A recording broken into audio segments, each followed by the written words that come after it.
Hello friends, வணக்கம் and welcome back to Critics Mode. இன்னைக்கு நம்ம எந்த வெப் சீரிஸோட ரிவ்யூ பார்க்க போறோம்னு கேட்டிங்கன்னா தலைமை செயலகம். இந்த வெப் சீரிஸோட ரிவ்யூக்குள்ள போறதுக்கு முன்னாடி நம்மளோட சேனலை சப்ஸ்கிரைப் பண்ணி இந்த வீடியோக்கு லைக் போட்டு உங்க ஃப்ரெண்ட்ஸ்க்கு ஷேர் பண்ணனும்னா சப்போர்ட் பண்ணிங்க நம்பற வாங்க வீடியோக்குள்ள போலாம்.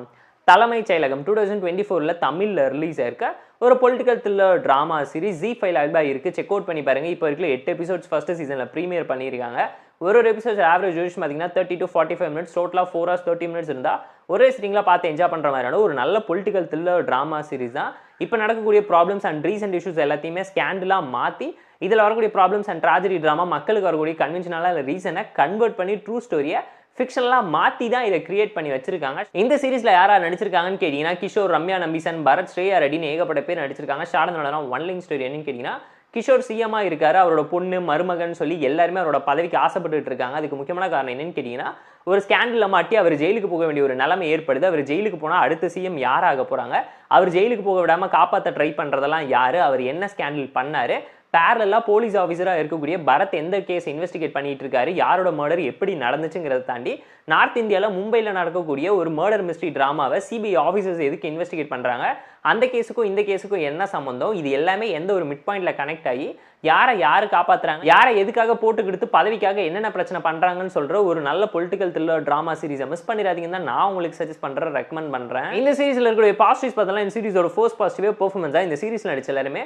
சூப்பராக நடிச்சிருந்தாங்க. ப்ராப்பராக கேஸ்ட் பண்ணியிருக்காங்க, அந்த கேரக்டராகவே வாழ்ந்து காட்டியிருக்காங்க. அந்த அளவுக்கு ரியலிஸ்டிக்காக இருந்துச்சு. பொலிட்டிக்கல் ட்ராமாவில் நடக்கக்கூடிய ப்ராப்ளம்ஸ் அண்ட் ட்ராஜடி ட்ராமா எல்லாத்தையுமே ஸ்டோரி வைஸ் ஒரு நல்ல கண்டென்ட்டாக மாற்றி ப்ராப்பராக எக்ஸிக்யூட் பண்ணணும், ஒரு நல்ல விஷன் கொடுக்கணும், பெர்ஸ்பெக்டிவை மாற்றி காட்டணுங்கிற மாதிரியான நிறைய விஷயத்த ஐடியாலஜி மாற்றி சொல்லியிருந்தது எல்லாமே இன்ட்ரெஸ்டிங்காக அமைஞ்சிருக்கு. ஸ்க்ரீன் பிளே பொறுத்தவரைக்கும் ஒரு எபிசோட்லையுமே நல்ல ட்விஸ்ட் அண்ட் டர்ன்ஸ் நிறைச்சு கொடுத்துருப்பாங்க. லாஸ்ட் 2 எபிசோட் தரமான ஒரு சம்பவமாக அமைஞ்சிருக்கும். நிறைய ட்விஸ்ட் அண்ட் டர்ன்ஸை நான் லீனியர் பேட்டர்னில் பதில் அங்கே கொண்டு போய் ஒழிச்சு வச்சிருப்பாங்க.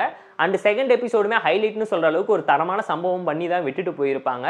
நிறைய விஷயம் சீனாகவும் சீக்வன்ஸாகவும் நிறைய விஷயம் இந்த சீரிஸில் கிளிக் அவுட் ஆனதுனால பார்த்து கண்டிப்பாக என்ஜாய் பண்ணுவீங்க. டெக்னிக்கலாக சவுண்டான சீரிஸ், பேக்ரவுண்ட் ஸ்கோரிங், சிமிலர் சொல்லி எல்லாத்தையுமே பார்த்து ப்ராப்பராக சூப்பராக பிளேஸ் பண்ணியிருந்தாங்க.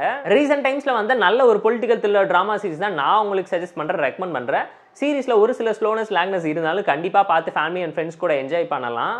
அண்ட் ஃப்ளோ இன்னும் பெட்டராக ஹேண்டில் பண்ணிக்கலாம். நிருப்போட கேரக்டரைசேஷன் அண்ட் அவரை சுற்றி நடக்கக்கூடிய ப்ராப்ளம் ட்ராஜடி ட்ராமாவை இன்னும் எஃபெக்டிவாக ஷார்ட் அண்ட் ஸ்வீட்டாக சிம்பிளாக கன்வே பண்ணியிருந்தா நல்லா இருந்திருக்கும். அதனால டியூரேஷனை குறைச்சி ஹைப்பையும் ஏற்றி இருக்க முடியும் கண்டிப்பாக. ஏன்னா மர்டர் மிஸ்ட்ரி ட்ராமாவில் பொலிட்டிக்கல் த்ரில்லரை மிக்ஸ் பண்ணி கொடுத்தது மட்டும் இல்லாமல் சஸ்பென்ஸ் அண்ட் ட்விஸ்ட் ஃபேக்டர் கூடவே நிறைச்சிருந்துச்சு. ஸோ நிறைய விஷயத்தை அந்தந்த எபிசோட எண்ட்லேயே ரிவீல் பண்ணி தான் இன்னும் ஹைலைட் ஆஃப் மொமெண்ட்டை கிரியேட் பண்ணி நோட்டபிளான ஆடியன்ஸோட என்கேஜ்மெண்ட்டை அடுத்தது எபிசோடுக்கு ஈஸியாக ட்ரிவன் பண்ணியிருக்க முடியும். அது எல்லாத்தையுமே இன்னும் பெட்டராக ஹேண்டில் பண்ணி தான் ஒரு நல்ல அவுட்புட் கிடைச்சிருக்கும். போர் அடிச்சா டைம் இருந்தால் ஃபேமிலி அண்ட் ஃப்ரெண்ட்ஸ் கூட பார்த்து என்ஜாய் பண்ணுற மாதிரியான ஒரு நல்ல பொலிட்டிக்கல் த்ரில்லர் ட்ராமா சீரிஸ் தான் இந்த தலைமை செயலகம் வெப் சீரிஸ்க்கு நாம தரக்கூடிய ரேட்டிங் கேட்டிங்கன்னா 7 out of 10. இந்த வீடியோ பிடிச்சா லைக் பண்ணுங்க, ஷேர் பண்ணி சப்ஸ்கிரைப் பண்ணி சப்போர்ட் பண்ணுங்க. இந்த வீடியோ பிடிக்காம இருக்க டிஸ்லைக் அடிச்சு கமெண்ட் பண்ணுங்க. நம்ம டெலிகிராம் சேனலுக்கு லிங்க் டிஸ்பிளேல இருக்கு, ஜாயின் பண்ணிக்கோங்க. டெய்லி அப்டேட்ஸ் உங்களுக்கு வந்துடும். Tata bye, see you and love you all.